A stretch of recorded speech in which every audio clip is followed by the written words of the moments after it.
Welcome to the Red Hot Reds podcast. I'm Roger. That's Ricky. It is that time of the week that we have a special guest, a guy that's part of the Reds organization, a catcher that's been tearing it up his first year in the pros, a guy that started out in Daytona and got promoted midseason to my hometown team, the Dayton Dragons, midseason. So they really value this guy in the Reds organization. We really value his time that he has given us to talk about his career and about his Reds time in our organization and hopefully the future and what's to come. So today, Ricky, we have catcher Ryan McCrystal, and we are very grateful to have him today. And Ricky, if you're ready, let's start the show. Let's go.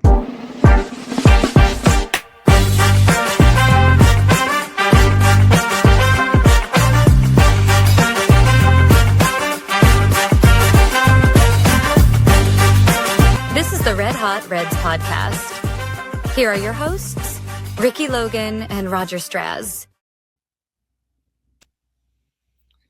All right. Welcome to the podcast. We have on today the 2024 Reds 9th round pick, the catcher out of East Carolina University. Go Pirates. A guy that we're very grateful to have on the show to talk about his career and everything and be able to share some knowledge. He says that he's a talker, and we like those kind of guys that be able to tell us stories and let us know about all the, about themselves. So again, we'd like to welcome to the show, Mr. Ryan McCrystal.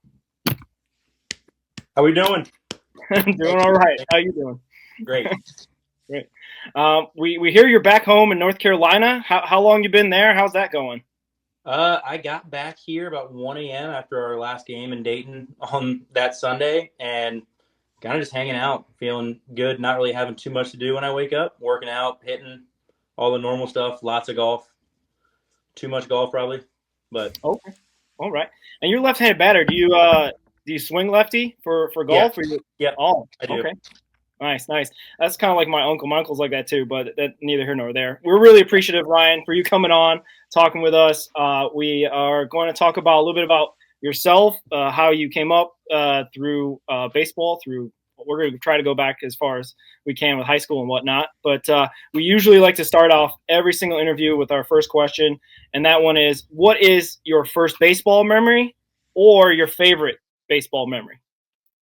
My first baseball memory is I have family home videos where my first memory of watching myself on a baseball field is crying when my brother was playing when he was 3 and I was 1 because I couldn't play.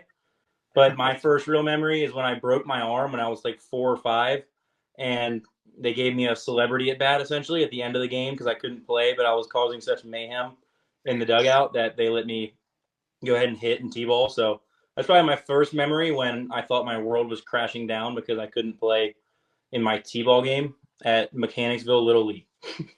Okay. All right. What did you do to break your arm? Were you playing? No, my mom she put one of my stuffed animals on a little ledge and I jumped to get it and banged my elbow on it and it cracked and it was just a little freak accident. So it's one of those things.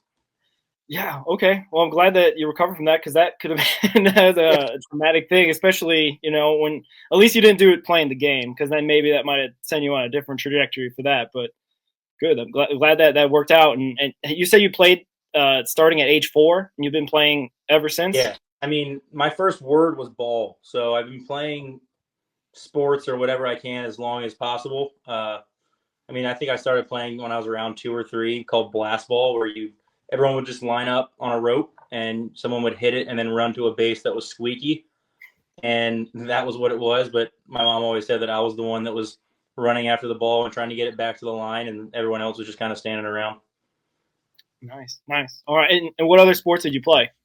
I played basketball growing up for a long time. And then I always wanted to play football, but my uncle played football and he was a running back and he had some really bad issues with concussions.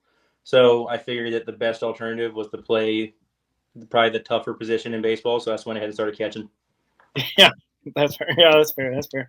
And and how long you been playing catcher? Like when was the first time you played? I didn't start catching until I was around 10 or 11. I used to play third and first for the most part when I was really young. And then our catcher quit and we didn't have anybody else. And so they tossed me back there, and I guess the ADHD side of me loves having something to do all the time because you can't really get distracted. And so I guess it just kind of clicked on all cylinders there. Oh, yeah, that's cool. That's cool. Yeah, you were fairly ranked out of high school. You went to what Fuquay Varina in North Carolina. Is that right? Yeah, Fuquay Varina. When you guys asked where I was from, I purposely didn't say what town because I wanted to see if one of you would try and pronounce it. So I actually, funny story. I went to school with a kid in elementary school. His last name was Fuquay. It was spelled the same way. I just fumbled it. That's crazy. You won state championship, MVP, and you had a 3.75 GPA or higher. What was high school like for you in general? Just whether it was in class or just baseball. Yeah. My parents did a great job, like just all growing up. Like my mom is a teacher, and you could say school came first. Obviously, like I didn't love school, like I loved baseball, but I also knew that I wouldn't get to do what I wanted to do if I didn't get grades that she was happy with. So I was always lucky enough I didn't have to study too much in high school. I was smart enough to get by with pretty good grades, but that was definitely the most important thing from a family side of things was that, and then the way that I acted on the baseball field. And then I committed to ECU when I was a sophomore in high school. I kind of developed one summer, kind of not randomly, but everything kind of pieced together, and I began throwing hard. I committed as a two-way, so I was a pitcher and a catcher, and they only let me end up throwing one bullpen there before I spiked 50% of my sliders. And they said, just stick with the batter's box for right now, kid. And then I ended up really, really sprouting when I met my hitting coach from around here when I played with the Dirtbags in high school. In between my junior and senior year, I was lucky enough to play on a really, really good Dirtbags team. And there's a player named Khalil Watson who is with the Guardians organization now, I'm pretty sure. He drafted by the Marlins in the first round that our draft year out of high school. And so there were lots of eyes on me, and I finally learned how to move the right way in the ways that it clicked with me mentally as a hitter. And my trajectory as a hitter and catcher kind of took off, and pitching kind of took a back seat for a little bit. I guess as far as like school goes, do you have a favorite subject that you like more than any of them? I feel like it's a typical guy answer, but I loved history because, I don't know, it's just always cool to me. Like, Paul Revere was a great guy. You know what I mean? Like, I wish I was him, but at least I can learn about him. Yeah, for sure. Yeah, for sure, man. Yeah, high school. And did you play multiple sports in high school, or was it just baseball? I never played like for my high school team or anything. I played rec basketball with a bunch of my buddies around here for 1 year, my junior year of high school, but that's it. I just stuck with baseball because it was pretty much a full-time commitment at that point. Nice. And then, yeah, like you had mentioned, you committed to Eastern Carolina, and first off, East Carolina. Don't say that to other guys; they'll jump you. All right, so East Carolina. My bad. Go Pirates! Go Pirates! I had a great career there, and like, what was it like playing, ball in your home state for college? Yeah, so it was really, really cool. Both my parents, that's where my parents met. They both went to school there, so it was really, really cool to be able to feel like I was representing my family too, and going to a school that had a really good program. And I have a brother who means the world to me. He's got special needs, and so one of his fixations is my baseball career and just watching me play. And it was really cool to be an hour and a half away from him, and so he was always there, riling up the crowd. I mean, he was more famous than me in town of Greenville for my first 2 years of school before my junior year. So it was really, really cool being able to play close to home and just play at a great program like that.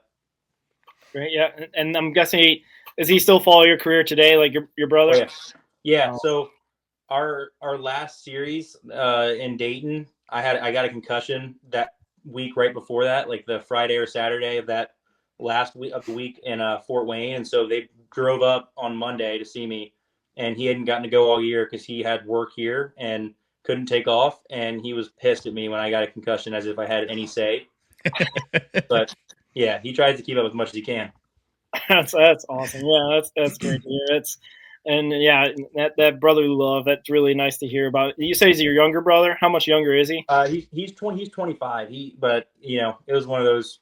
I kind of took the role of big brother pretty early on and take a lot of pride in that. So Yeah, I can relate to that. My oldest son has special needs, and he's obsessed with baseball. Like, I yeah, mean, he goes on YouTube and just watches Reds highlights, and then he just basically just recreates the calls. Like, you'll hear him like, and there's a line drive by Ellie De La Cruz in the right center field, and it's just Yeah. he just goes straight John Sadak.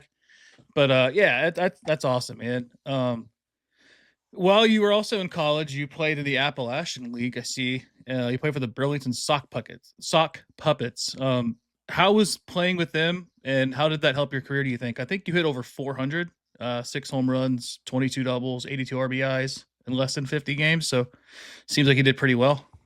Yeah, my first year of college in general, I was kind of fighting with I could have taken money out of high school, taken more money than I ended up getting, but I was not ready as a person yet, and I'm glad that I made the decision to go to school first. And I went to school with the idea to try and make more money out of school, but it's not really what God had in store for me. And I'm thankful that I did what I did, because my first year was kind of tough, not playing as much as I wanted to, or that I thought I should have, because I was a 18 or 19-year-old kid that thought way too highly of themselves.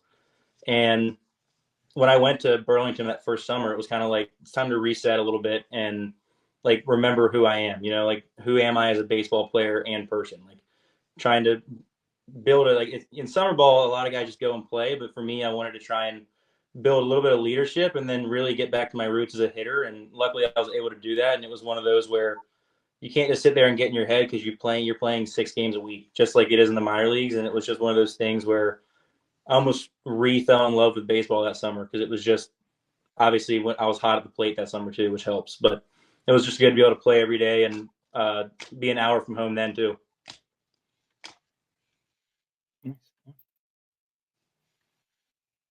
And yeah, your junior year at East Carolina University. Sorry, my bad.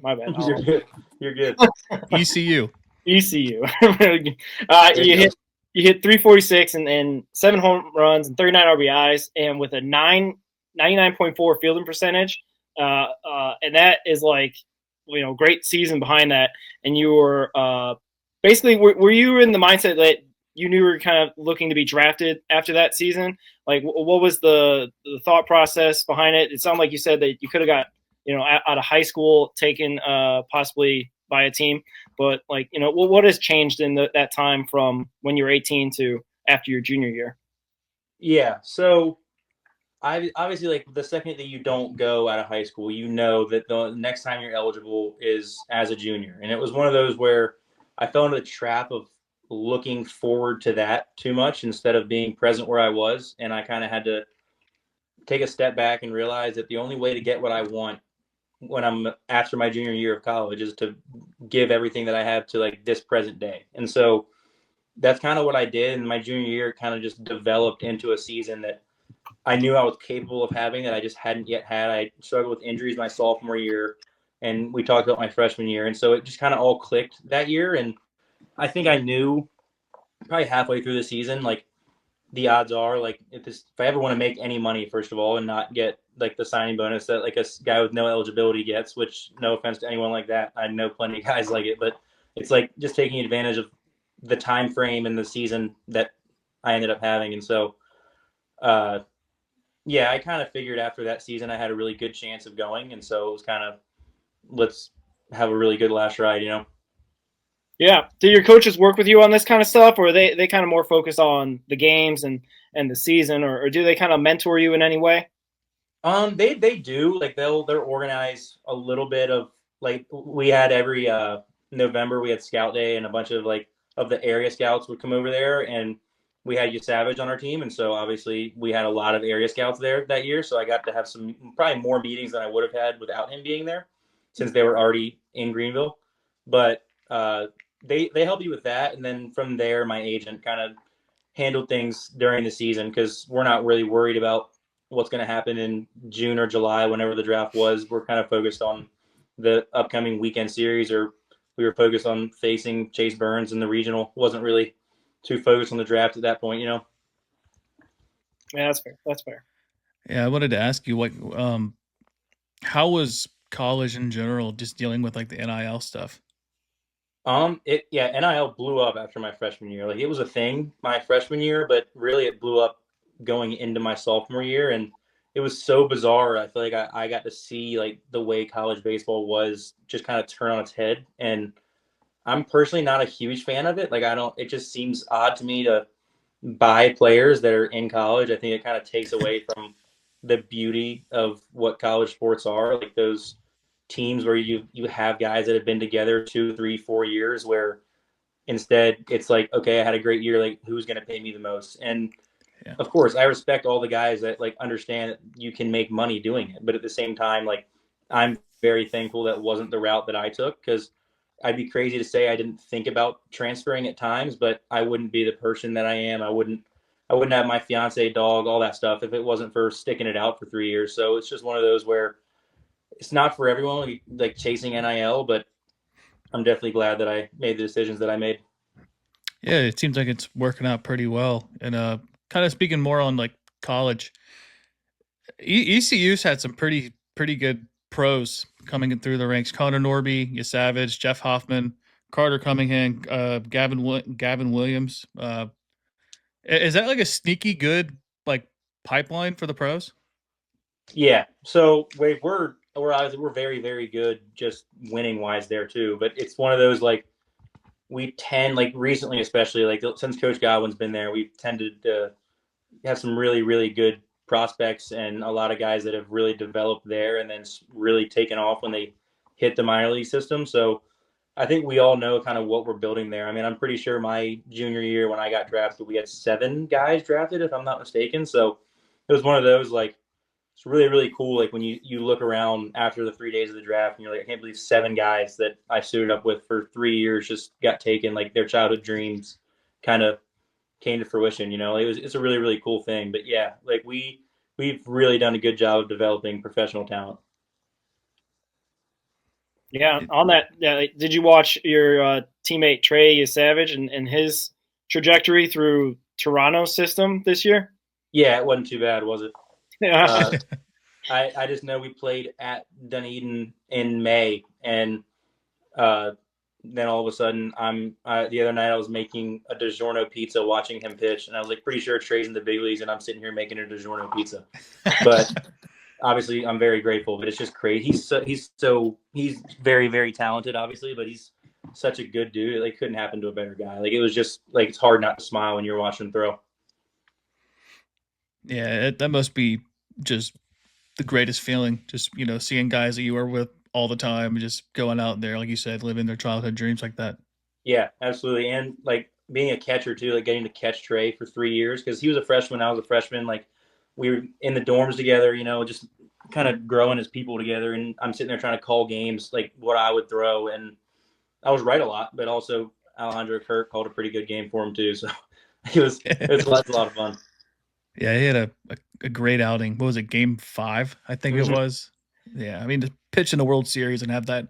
I think the broadcast said he had 2 batters where he was in a non-favorable count. I think the entire game. That's insane. It's ridiculous. And the craziest part, like, I don't know if you've seen, I've been sitting here gripping the splitter. Like, I throw it. I mean, if you talk to interview anybody else that I may have played with this year, ask them about my splitter, because Willie Blair, the pitching coach in Dayton, banned me from throwing it because I would throw it back to pitchers all the time. And I picked my time to do it, but he didn't want me to hurt anybody throwing a tumbling splitter up to the mound. So, but yeah. Has he always had that high release point? Like, that's the other thing that they talked about at nauseam. Was like he had that really high release point, 7 some feet in the air. Sure what it is. That's crazy. Is that something that it's just special to him, or is that something that he learned? Like, how's that come about? So he's always had a high release point, but like from what I can remember, like he was a very, very good bullpen arm for us our freshman year, but he really had to like work on throwing strikes. Obviously, it's kind of a lot of big, powerful arms, and it's what their development is in college, is how can I be around the strike zone effectively. And he learned a curveball that year, and like he had like 4 or 5 pitches when he came into school, but they really, no offense, Trey, were not even average pitches. They were all somewhat below average, but he ended up learning a curveball that he threw like 86 and threw his heater like 97. And it was like, first of all, blocking an 86-mile-an-hour curveball that goes 50 feet really hurts. But he also just like kind of was able to teach himself pitches. But I also think in the development of these pitches, like his arm slot gradually moved up because the splitter has much more depth from a higher slot. The curveball had a better shape, and now you see the slider that he's throwing. Sometimes it moves like a lefty slider. Like it's so funky, and he was able to do so much with it. And I think it just kind of gradually got higher into what you see, what you're seeing today. Yeah. Well, yeah, and to not to make this a Trey Savage, let's get back to a podcast. Let's get back to Ryan McCrystal a little bit. You were drafted in 2024, like you said, with a bunch of your teammates by the Cincinnati Reds. Like, take us through that process. Take us through that like, you know, beforehand, like doing a bunch of workouts and the scout day, like you said at ECU. Like how did that process develop through you know, basically your junior year to now? Yeah, so I remember I think I had like 14 scout days, but the one, like there were a couple that stood out to me, but I remember mentioning the Reds to my parents, where it was like it seemed like more of a conversation rather than an interview, if that makes sense. Like it was one of those where I just kind of got along with the guys that I was talking to, and just when I was trying to get more information on them. And then for some reason I had talked to Eddie, the area scout around here. I talked to him a decent amount, nothing crazy, and I just, for some reason, I actually had a hunch that I was going to get drafted by the Reds if they, if I was lucky enough to fall anywhere to where they would want to take me. And it was really, really a surreal moment. My agent, it's a stupid story. I was playing Fortnite with my 2 best friends here because I get too nervous to watch stuff. Like at school, if I DH'd or something, I would like pace the dugout or go underneath in the clubhouse because I get nervous if I can't control something. So I was playing Fortnite with them, and I got a text from my agent, Reds taking you, and then all the information for the deal itself. And I feel bad because we were playing with a random guy in the game, and we all turned our game systems off and everything. And so this guy was in the top 10, and he ended up winning. But it was a very, very surreal moment. I just remember it popped up on the computer before they said it on the TV, and I just kind of like went into a squat and like just started like happy crying. My whole family was there. My best friends were there. It was really cool. That's awesome. And you said you didn't have any like conversations like they were going to take you. It kind of came out of the blue, but you had like a hunch. Yeah, I mean, I was told like day 2 was very likely like day 2, early day 3, but it kind of developed, like my agent was kind of like Red's very interested. You know, one of those kind of things where like it was like where can it line up where it's good for them and good for us, because you get a guy like Tyson Lewis in the 2nd round that you pay a crap ton of money. Like, how are we going to deal with the money the right way? You know, just the business side of it, that's not fun. But, you know, he's kind of let me know throughout the day. And then all of a sudden I'm in the top 10 of a Fortnite game and I get told that I'm getting drafted to the Reds. So. Okay. All right. That's not a dumb story. It's a cool story. Speaking of Tyson Lewis, you started out the year in Daytona. He worked his way up there this year. What was it like to play in the Florida State League? What was it like catching with Alfredo Duno? Like, he's just a monster of a human being. Yeah. And I guess kind of going into that, what was it like when you got the call to go to Dayton? Yeah. So I am so like unbelievably grateful for my time in Daytona this year. Like, it was some of the most fun that I've had playing baseball with some of the best people. Like Willie Harris, just like one of the best people and coaches that I've ever had. Like he helped me understand, like, it doesn't matter how you get it done, and there's no point in getting the job done if you're not going to be yourself when you do it. And it was one of those, like, I think I always kind of tried to make people happy with the way that I was acting, what I was saying. And I have a big personality, and I was always worried about annoying people. But I think that he was able to like get the message across to me, like, dude, it doesn't matter like what that guy thinks of you. If you're getting hits, if you're playing the game the right way and you're performing, like, no one cares, dude. Like, everyone's going to love you. Like, people are going to get closer to you because of it. And it's kind of one of those things where kind of just went for it. You know what I mean? It's kind of myself all the time. And started out the year, I was going to play 2 or 3 times a week, just like catch 1 time a week maybe. And then ended up hitting well enough after I had a rough month of April. And then Eric Davis came and he talked to me after BP one day, and he was talking about how I was trying to deliver my hands from too high, and like I was trying to create more power and all that I needed to. And I tried it out one game, loved it. I think I had like a double and triple that game, and that kind of turned my season around. Started playing more, catching more, getting to kind of go tandem with Duno. It was a really, really cool thing, just getting to be around all those guys all the time. And then it got to a point like I was playing really, really well and just trying to take advantage of every week. I like hurt my ankle for 1 week sliding into second base on that turf in Daytona. And then I ended up getting the call up to Dayton, and it was awesome. I mean, we were in St. Lucie at the time, and I just remember calling my parents saying, I know like we were all hoping that we would get the call at some point, but like it's just cool getting that first like real call up, to a different level. Just it was a very, very cool moment. But yeah, I mean, I'm so thankful for guys like Lenny Harris, Willie Harris. Just that was awesome. It was a great year there. Yeah, speaking of Willie Harris, he just got promoted to the Reds, third base coach? Yeah, he got a new job. So, yeah, shout out to Willie Harris for that. But yeah, and take us through the day that you got promoted. Like was it something that happened before the game or after the game? And did they surprise you? I know they do those videos sometimes with guys, and they bring it in the office for like some reason or whatever. But how did it go for you? So I got a text from Will Cannon and Nick Sando like before the game. Like I wasn't playing that day. I was in the bullpen that day. Like I had the day off, and they were like, "Yo, when do you get here?" And I was like, "I don't know what you guys are talking about." And they knew before I knew. So like they were all frustrated that they let me know before, but they didn't. Like I didn't think anything of it. I just thought like they were saying like, "Hey, keep playing well. Like we'll see you soon." You know what I mean? But like apparently they actually already knew. They weren't just speculating. But caught in the pen. I think the game was delayed, so it was a little bit late. And then we were all sitting around, and it was like the day after Kenya got called up. And so I was sitting there, and then Willie was like, "All right, we got another one of our guys that's been here since the beginning that unfortunately is leaving us." And he's like turned and looked at me. He's like, "Mac, don't ever change who you are. It's what's gotten you so far. It's what's made us all like you." He goes, "I'm going to miss you saying dumb stuff in the dugout. Some of the stuff I'm not going to miss." Just it was very, very cool. And it's a little bit awkward when you're sitting there and you're just like, he's talking, and I'm getting a little bit emotional, it's really cool. But I know everyone's looking at me too. So I'm like trying to look out on the sides of my eyes. Like, is anyone pissed off? Like, I don't know. It's weird. But yeah, it was really, really cool. Yeah, I guess that is a weird dynamic in terms of like all these guys, obviously you're playing around, are trying to get promoted, trying to get to the next level and keep progressing with their careers. And you get to be the one that's the chosen one for that day, for that, that situation. Like, yeah, yes. I didn't think of it that way, but I mean, I liked it. Were there a lot of guys that came up to you and congratulated you during that? The whole team kind of lined up right in front of me afterwards, and I got to talk to everybody. And I got really close with Duno this year, so I made sure, like, I went up to him. He said, like, "Hey, congrats, bro, love you," like typical.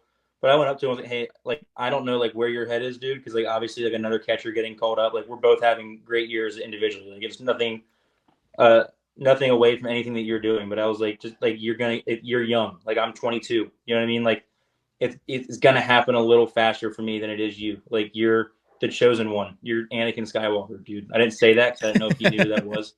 But yeah, but I was like, don't change anything you're doing, dude. Like, you've done so much. And then I was gone for almost 2 months, and he hit like 11 homers in a month and a half. And I was like, okay. I mean, I'm not saying what I said did anything, but I'll take credit if I can. Yeah, sure. Yeah, you get a little bit of that Florida State MVP, Yeah. Yeah. I'll just take the M. He can have the VP. You go to Dayton. They go on their largest winning streak in team history. I think they won 15 straight games, and then they win 18 out of their last 19. So what was it like being a part of that? Yeah, that was awesome. That was some of the most fun that I've had, like, in a 3-week span in my entire baseball career. It was crazy. We started out with one sweep, and then all of a sudden, the end of the next week, we're like, "You guys realize what like is at stake right here?" And like a really funny like story about that is we actually lost the first 5 games in oh god, I'm gonna forget the name. It was the team that Kenya went to though, but it was against the A's high A team. Forget the name of the place right now, but we lost the first 5 there, and John Michael and I were at our lockers before that Sunday game, and like you lose 5 in a row, like you're having a pretty tough year, like you're trying to stay as positive as you can, and John Mike looks at me and like kind of jokingly goes, "Hey man, you win one. It's called salvaging a series. You never know what that could do for a team." And it was the funniest thing come like the last week of the year because he said that, and then we proceeded to go on the winning streak that we did. So we just kept saying every day, "Hey, gotta just salvage this one," because I mean, no one expected it. We were, I think, statistically the worst team in the history of minor league baseball at one point, and so like coming into like getting called up and being called there, like it's like this is awesome, but at the same time, like I hope it's not sad. Like I hope no one there's sad. You know what I mean? Because like it is what it is at this point. Like I don't want to like the season. I'm going to put the season's over because I feel like it's just starting and I'm going somewhere new. So it was it was an awesome, I think 7 or 8 weeks that I was there. Yeah, and like I said, Dayton's kind of like my hometown team. I live like less than 30 minutes from there, so I often go to games there. And like, how'd you like the atmosphere there? Dayton's kind of known for having their local, their fans kind of show out and sell out every single game. I think they were 3rd in attendance this year in the minors, and all the other teams around them are AAA clubs who generally have bigger, stadiums and whatnot. So like, what was the atmosphere like playing in Dayton? Yeah, it was awesome. It was so much. I'd always heard about it, and then you get there, and it's just like the environment. Like it was so much cool, so much cool. It was so much fun, and it was so cool. Like at ECU, we had really, really good crowds, and so we always expected it. And then in the Florida League, in the middle of the summer at times, it's like, okay, like we're playing here in Jupiter for the 2nd week in a row, and if someone like coughs, I hear it, But it was really cool. Like it's just one of those things where always feel like I've played well in front of big crowds, and I kind of like you can kind of thrive off it. And so it was a lot of fun being able to like every day you're like, all right, well now I actually feel like I'm in the entertainment business, Fair, that's fair, yeah. Let's see. And yeah, like how would you evaluate your 2025 season? I know you started in Daytona, got promoted mid-season with Dayton. Like overall, what would you give yourself kind of a grade? Like how do you feel your performance was this year? I feel like I had a great year. I feel like not that I needed to prove it to myself, but I think just I know that I can hit, but I think that for me it was being able to put together a season where I grew catching wise and just grew being able to do it every single day. Like sure, you can do it on a Tuesday and a Saturday, but can you have days in the middle of the week that allow your like season totals to be a good year, because Lenny Harris actually said it to me best in Dayton or in Daytona. You don't understand how good 0-3 is compared to 0-4 until the end of the season comes around. And he's completely right. When you go 0-3, like that's a hole at bat that you're saving, or you're walking instead of like flying out or something. And then at the end of the week, you look back on, you go 0-3 3 times and 2-4, and then a couple 1-3s, 1-2s, 1-4s. Like it's a much better week than if you get out those 4 extra times. It just keeps adding up. So I think like you're focused so heavily on that day because in reality, like that at bat does matter, even if you're down 11-0, up 11-0.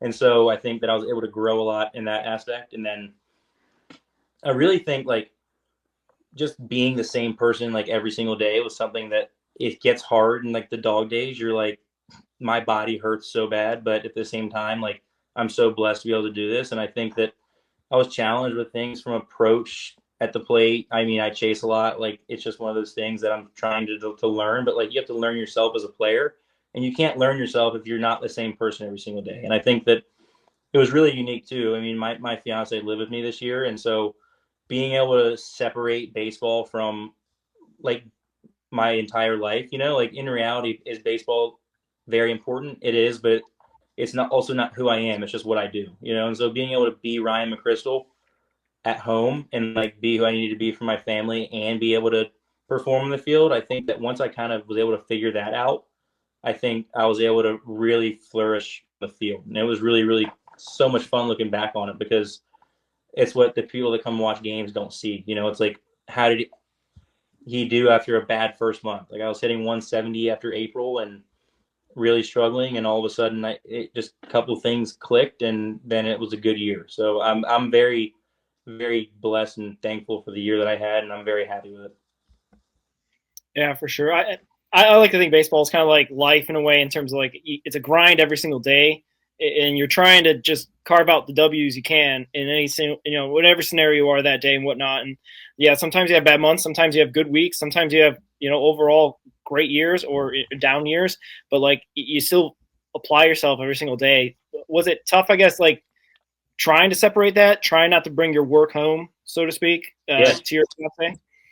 Yeah, I mean, absolutely. It was something that I think I've grown a lot in my faith and stuff the past 2 years, and I think that that really, really helped me be able to understand like what was really important. And so I think the beginning of the year, like there was a span where I was like 0 for 30 in April or something, and it's just like yeah, baseball isn't easy, but I also have never gone 0 for 30 in my life. Like every guy that I'm facing right now was a Friday night starter in college. It's like, how can I approach each day and not be like, oh my gosh, I'm facing 100 today? Because you're going to see it at some point, but it's not supposed to be easy. There's a reason that people don't hit 600. It's because you're not supposed to get a hit most of the time. It's just not the way that it's going to work. Like that's why they give you 130 games to do it, or 160 games to do it, because you need that long of a sample size to really see how good somebody is. And with that, I think that I kept asking God to make me more patient. I think I'm praying, and it's the one thing that was really cool that my fiance helped me with. Is she like, I'd be like, oh, it happened again today. Like I'm getting in my own head during at bats. Like I'm calling the bat against myself rather than sticking to what my approach is. Typical like baseball things. She goes, you realize like God's presenting you with situations that make you want to be frustrated, and you have to be able to be patient. He's not just going to give you patience. And so I think that like when she said that, it kind of all clicked, where it's like, let me just go head on with everything and kind of just attack it and realize like everything is a test, and let me just be myself every day and try and win each day as that test.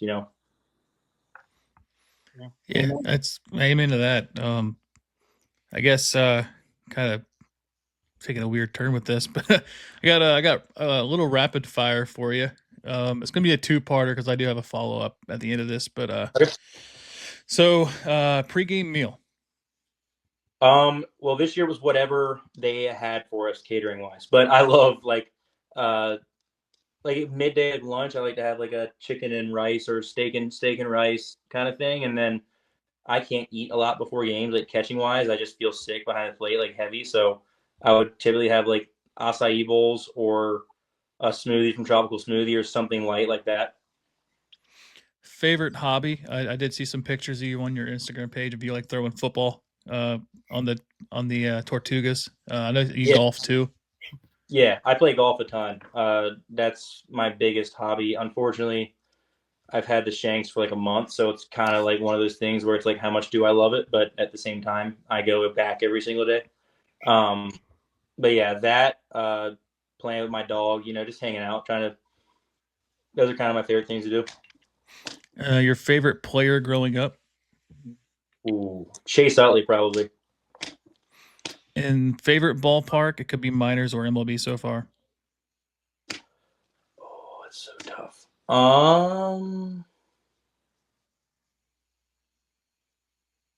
Sorry, it's a tough question. I really did like Citizens Bank. It's where I went to my big league game, and so I think that kind of a little bit of a nostalgic feel too. My grandparents taking me to a game, but yeah, I like Citizens Bank a lot. It's a pretty nice ballpark. Superstitions. I'm not very superstitious. The only thing is I'll put my left cleat on first and my left batting glove on first, but I always told myself that I should do that anyway because I'm left-handed. That's funny. Trevor Kuntzel said the same thing. Really? Yeah, his left foot, his left shoe goes on first every time. That's what he says. Okay, as long as he doesn't put his left sock on and then his left shoe and then his right sock and then his right shoe, that's good. Yeah, well, yeah, that's a different level. Yeah, that's a little crazy. And then a go-to song before a game? Changed a lot this year. Malvin Valdez and we kind of had to fight for the aux at times. So, there's a song. I play a lot of Shakira in there pregame, and then I don't know. I had a really old school playlist and Carrie Underwood, some pretty good stuff like that. Thanks. And then kind of not really rapid fire, but what are your goals for this coming season? My goals for this year. I am still really focused on my just developing catching wise. Like I'm obsessed with. I didn't really have a catching coach until I had Corky after I got drafted, and I think that being able to see progress catching wise has gotten me a little bit addicted to it. So I definitely want to improve receiving, and I didn't throw out a ton of runners this year. But that's kind of what I'm good at doing. Is my arm is pretty good, and so I think just being able to move a little slower behind the plate in order to throw out more guys is something that I'm going to try and work on. But other than those two things, I think just I had a couple weeks this year where I kind of just got out of it mentally at the plate, and those weeks add up. But I think hitting for more power is going to be easier, not being in the Florida League and being a superhuman like Duno. But a little bit more power, and then that's really it. I think I'm just excited to get back out there, and it's only been 2 months since I played. Yeah, well, I'll say like you say that you're working out like a little bit and whatnot. Like, are you working with ECU guys there since you're back home, or like is there like a workout group you have or a trainer? No, actually, I haven't gone back to school yet, but I always work out at the gym right around here, and then I go hit with my hitting guy. He's from Danville, Virginia. It's like an hour and a half away. So a couple of days a week, I'll go up there and hit with him, and I'll send video to our hitting coach Troy from Dayton, and so just staying in touch with those guys. Nice. Yeah. Well, Ricky, you got anything else? I don't think I do right now. I might have one pop up in a minute though.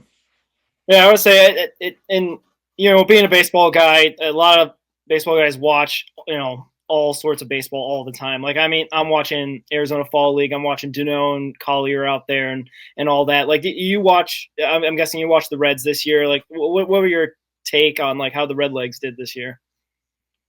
Yeah, I am very, very, very excited for the future of just the Reds organization. I think like the way that Terry Francona is going about things is making everybody realize that like winning is very possible, and we can win as like who we are, if that makes sense. Like, it doesn't matter how you get the job done as long as you get the job done.